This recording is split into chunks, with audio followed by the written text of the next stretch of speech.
Hi guys, so I'm going to make a very short video, and it's just on some of the differences between the way that you think and the way that a narcissist thinks. And this may help you to understand why it's so difficult to communicate with a narcissist and to have any sort of understanding or sort of meeting of the minds. And so these are also some ways in which you might be disadvantaged when you are trying to have any sort of communication with a narcissist. Just the difference between the way that a neurotypical thinks as opposed to somebody who has like a cluster B. So the first thing you need to know is that they don't think like you do in this sort of normal, healthy way or in a neurotypical way. They just think really differently. Like, what if, look at this sort of spectrum, and this is not scripted, so you're going to have to forgive me, but like, if you're codependent, you are on maybe this end of the spectrum where the way you operate in the world is if there's a problem, you feel almost a compulsion to fix it, right? You're probably one of those people who offers, who may offer unsolicited advice, and your intention for doing that is probably not because you're trying to be a know-it-all. It's more because you have this compulsion to like help people, to fix them and to make things better for them, right? So if there's a problem, you feel compelled to fix it. If somebody has an issue, you're the first one that's like trying to find solutions for them and sending them ideas and trying to help them or sending them research articles. Like, that's probably how you operate if you're a codependent. You're caretaking, you're feeding people and nurturing people and trying to be there, and relationships are really important to you. And you're often very sort of externally focused on what you can do to help others. Now, the downside of that is you're on that end of the spectrum, and you probably are not doing enough internal focus on what you can do to sort of help yourself. You have a great deal of empathy for everyone else, and perhaps you do not have enough empathy for yourself, at least equal to that which you show to other people, right? So there's this empathy, an overabundance of empathy for others, not enough for yourself. An overabundance of worry for other people, and maybe not enough sort of healthy self-esteem. I'm not going to call it healthy narcissism, because I actually don't really know if there's such a thing as healthy narcissism, because that intimates in and of itself that you're it's a toxic self-centeredness. So it's more like a healthy focus on self-care. So if you're a codependent, you're on that end of the spectrum. If you're a narcissist, you're on the other end of the spectrum, where you don't think like a codependent at all. You do not have a compulsion to help other people. In fact, for you to help other people is almost painful. And the only reason typically that you're going to help other people is if you have strategically figured out that there is some sort of benefit to you to help them. So the helping, the motive is never pure. Narcissists are, they don't feel compelled to help other people. They don't feel compelled to fix other people. Their focus is complete self-centeredness, and it's very, very sort of, you could say it's sort of toxic, pathological, self-centered, selfishness and self-focus, right? So it's all, it's all about them. So these are the two ends of the spectrum. And then there's the gray area. There's people that are somewhere in the gray. And people that are in the gray are typically the ones that are like staying in their own little garden. They're minding their own garden, and they're not compulsively helping others or offering unsolicited advice. And they're not like the narcissists where they're conning others and compulsively acting in self-interest with no empathy, with a great deal of entitlement, and with exploitation. They're not exploiting others. So those are the two ends of the spectrum. But the people in the gray are, usually like they wait for somebody to ask for help before they help. They wait for somebody to ask for opinion or advice before they offer it. But they're not sickeningly, toxically selfish where they only care about themselves and they don't care about who they hurt, like the narcissist. So if you're a codependent and you're getting to some self-awareness of this, or a very empathetic person, you may be getting to some self-awareness where you may start to work your way more towards the middle, where you are doing good, positive self-care. You have good, positive self-esteem. You're not compelled to compulsively fix everyone's problems. You're using measured, logical application to your own problems. And you're not pathologically, toxically self-centered either, like the narcissist. So the good thing about being a codependent is you can do some self-reflection, you can do some introspection, which I'm guessing if you're codependent or highly empathetic, you're on these videos because you're trying to figure out how you got into a relationship with a cluster B or a narcissist, and you're trying to heal that part of you that's attracted to these emotional manipulators, right? So that means that you have a level of self-awareness, you have a level of introspection, you want to heal, you want to change, you want to do relationships differently. So the goal for you is, because of that introspection, I love that you're self-aware, you're able to sort of start shifting over into the middle where you are doing great self-care. You're engaging in self-honoring behaviors without compulsively trying to fix everyone around you. Now, do know that Roland Ball talks a lot about trauma, early childhood trauma, and codependence. And they consider it the fight. So your survival, when you're being triggered, your survival mechanism is kicking in, and you can have fight, flight, freeze, or fawn. Fawn is the codependent sort of response to trauma. It's like, okay, the little kid was being traumatized as a child, and they learned that in order for them to survive that trauma, they needed to fix things, make it better for everyone, be super accommodating, be a people pleaser, make everything okay. So that codependence is probably a trauma response. So don't beat yourself up if you have this. You probably learned it from 0 to 6 without any conscious decision on your part. But the good news is because it's a learned behavior and it's maladaptive, you can unlearn it, which is awesome. The problem with the narcissism is they don't ever or very rarely do any form of self-reflection or introspection. It's almost like they're incapable of it. And because of that, unfortunately, they're stuck in a place typically where they don't change. They don't get help. You don't see a lot of help for sociopaths or narcissists or psychopaths. They usually don't change because part of the defense structure is, I'm perfect. Everybody else is the problem. There's nothing wrong with me. I'm perfect. That, as you can see, that leaves very little room for growth. If they already have it all figured out and they're perfect and everyone else is the problem, then how are they ever going to change? If they lack that self-awareness and introspection. But again, not your business, other than if you're the codependent on here, if you're the empath on here, good. You're able to have some self-awareness. You're probably you will be able to change because you will see these behaviors. You will start seeing where your codependence has allowed you to be in relationships with toxic manipulators. And this could be the best thing that ever happened to you. This could be your opportunity to grow and change and start seeing, where you have porous boundaries. You start learning how to set boundaries, man. And I'll tell you, the narcissists will skedaddle like little cockroaches, because when you are a very boundaried person, manipulators and con artists can't take advantage of you, right? If you have a lot of self-love and self-awareness and you know what your boundaries are and you're really clear on them, you're not going to be with these kinds of people. You just won't.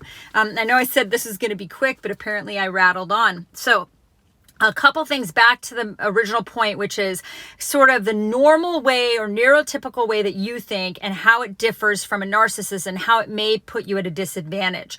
So first of all, narcissists do not think in terms of community. They do not think there is no we, there is no us, there is no partnership. That is not how they think of it.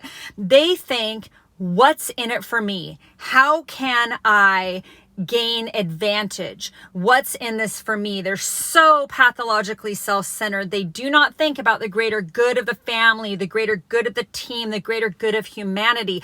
There is no such thing. It's them. It's all they think about is, how will this benefit me? So if you're in a relationship with them and you're like, there's a we, there's an us, it's a partnership, we're a marriage, we're a family, what's in it for us? How is this going to benefit our family?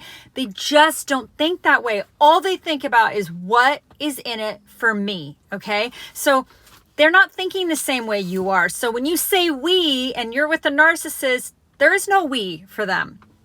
Okay.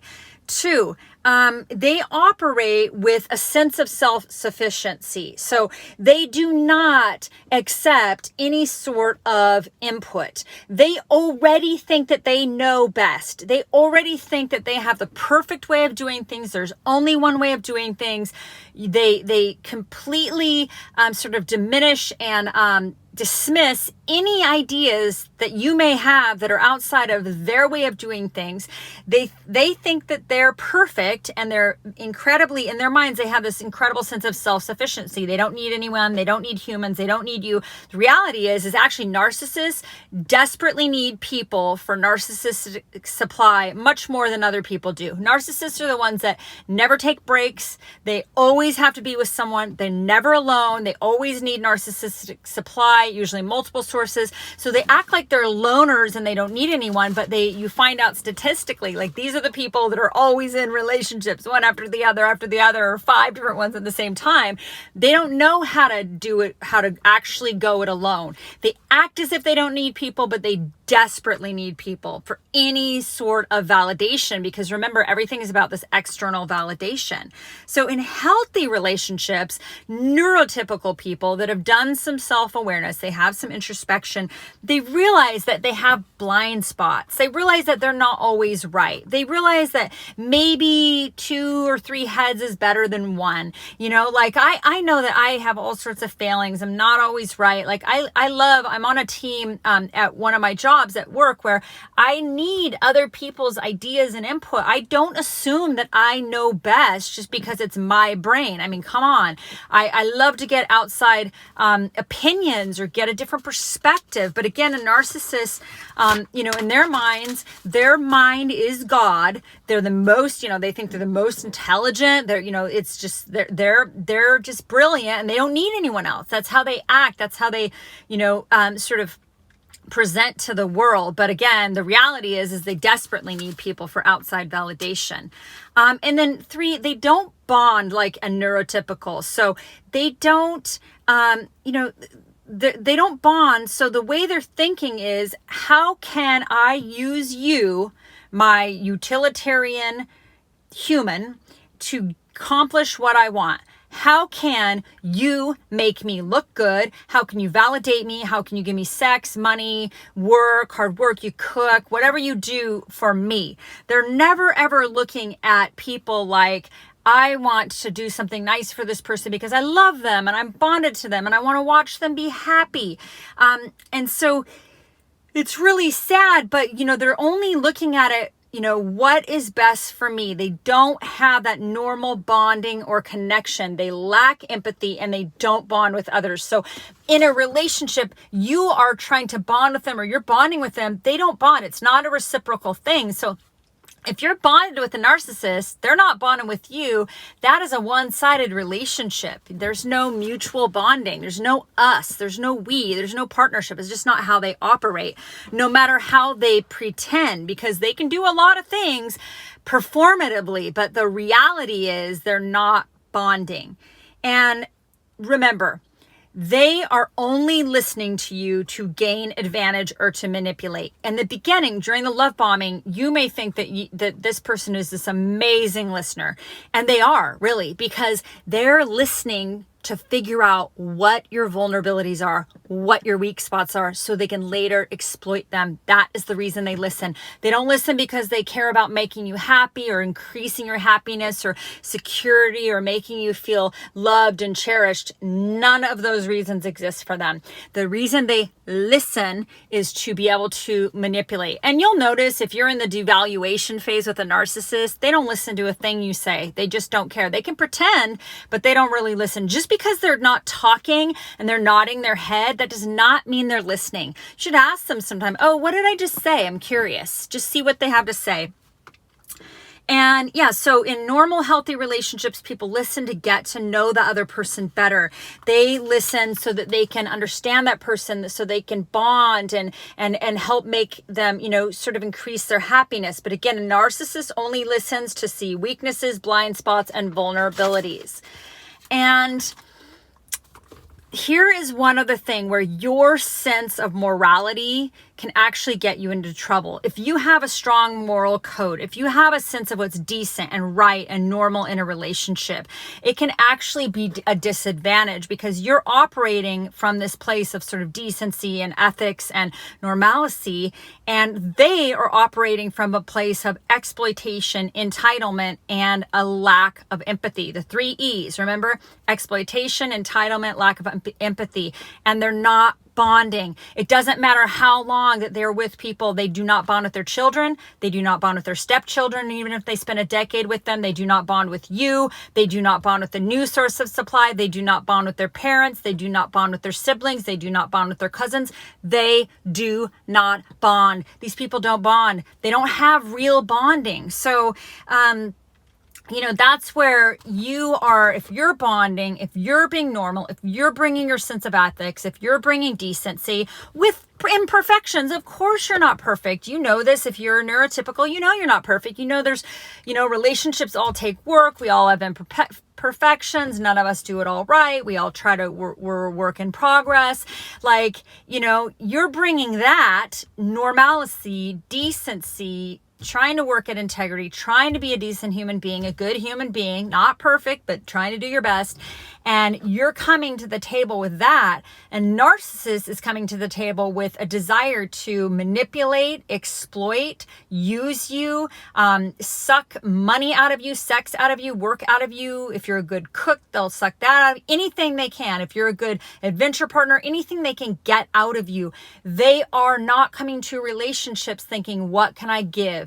How can I make this amazing? What can I do to build a beautiful relationship, a partnership, a we, a us? There is no we. It's them and it's you. And their money is their money and your money is their money.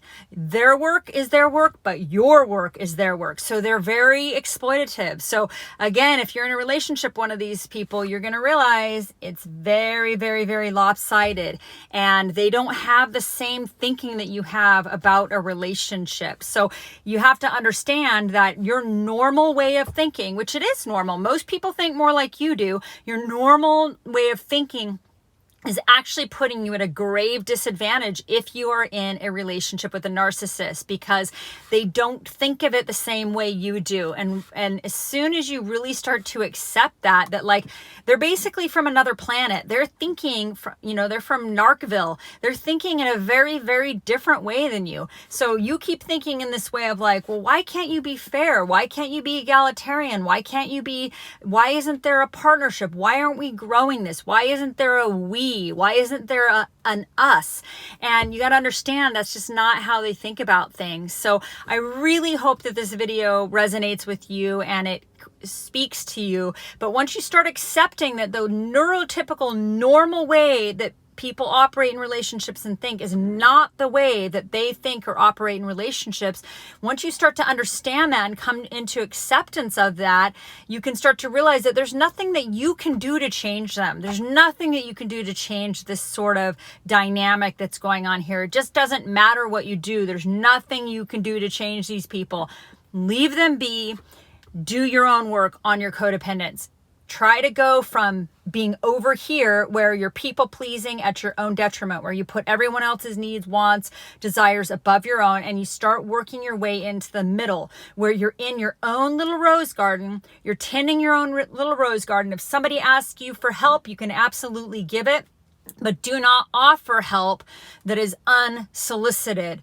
Do not force your help on other people. And of course, there is some really good 12-step recovery programs for codependents. There's Al-Anon, there's Adult Children of Alcoholics, and there's Codependents Anonymous that can be very helpful. There's also some really excellent books on codependence. So feel free to like and subscribe. And don't forget, I do private coaching. So please feel free to contact me if you're interested in some private coaching to help you get through the phases of the grief and healing process of narcissistic abuse.